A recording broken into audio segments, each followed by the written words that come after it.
I am Ferdinand Marcos, and I am the President of the Republic of the Philippines. I stand today on behalf of 110 million Filipinos. Hey everyone, hello Universe, it's me again. Shout out sa inyo mga kababayan. Hello sa mga Marcos loyalists and supporters. Mayroon tayong upload videos, updates. Ayan na naman si First Lady Lisa Marcos, kagagaling niya lang po sa World Government Summits trabaho. Ayan, dumiretso na naman siya sa kanyang mission mga kababayan. Ayan, love for all. O diba, grabe, talaga namang very hands-on din itong First Lady na ito. Kasi ngayon para lamig, init, kaya well, maraming nagkakasakit mga kababayan. Ayan, ating First Lady nasa Nabutas Complex po siya mga kababayan. Ayan o. Love for all, Nabutas Agay Complex, Nabutas City, February 18, 2025. Ayan, gamot, laboratorio, konsulta at gamot para sa lahat. Tingnan natin nga yung highlights guys. Ayan o, daming tao no.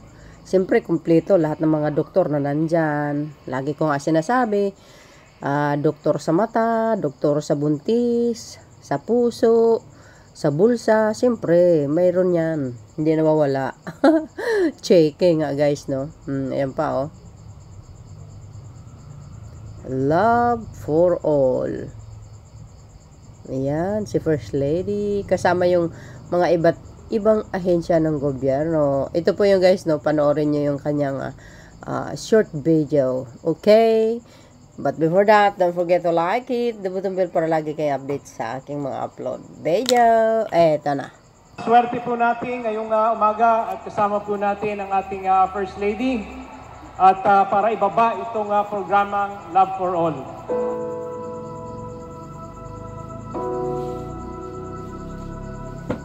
Magandang umaga po sa inyong lahat. Thank you for the warm welcome. When my husband knew I was coming here, sabi po niya, pakikumusta mo po ako sa mga tao taga Navotas. Pakisabi mo naman, lumahal ko sila. During the last SONA po ng asawa ko, sabi po niya, we should bring healthcare services closer to the people and not the other way around. Today, we have over 1,000 registered patients who we will be providing hot meals, medical kits, and other non-governmental services. Bilang nanay, bilang ina ng ating bansa, siyempre lahat ng nanay po gusto lahat po tayo ay malusog. Kaya binababa at nilalapit yung mga iba't ibang serbisyo, hindi lang kalusugan, hindi lang dito sa ating lungsod, kundi sa buong Pilipinas. Correct.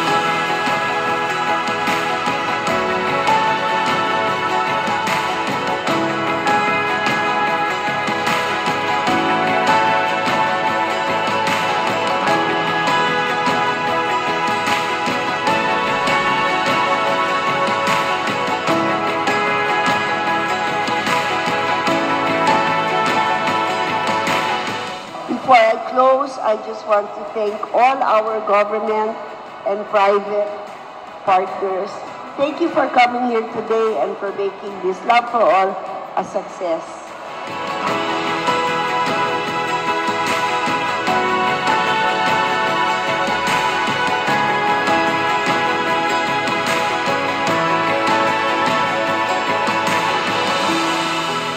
This is in keeping with what my husband said.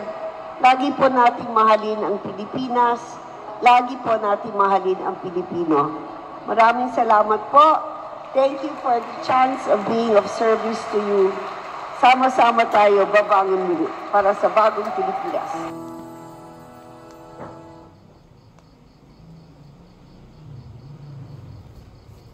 O, diba mga bes? Sabi nga natin na isa sa pinakamagandang programa ng Marcos administration, no, 'di ba? Hindi lang po dilaw, hindi lang po pula. Siyempre pati DDS nakikinabang din. Kung sabihin walang mga DDS diyan na pumunta na nagpakonsulta, Imposible. Ha? Lukuhin nyo yung nick-nick nyo mga anti-Marcos. Tingnan nyo naman si First Lady. Very hands-on po yan. Ang maganda rito guys, no? Libre konsulta, libre panggamot. Subukan nyo nga pakonsulta sa doktor, yung magkano nga doctor's fee. At yung, siyempre, ang gamot, mahal kaya.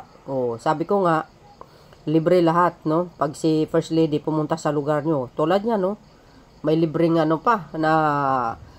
milyones para sa isang lungsod, no? Yan, ito po ang maganda, no? Bakit lang ngayon ito nangyayari? Because, mga kababayan, iba talaga pag mayroon kang malasakit sa kapwa. 'Di ba? Iba talaga pag may sakit ka may malasakit ka sa kapwa, 'di ba? At least nakikita nyo naman yung mga problema ng mga DDS.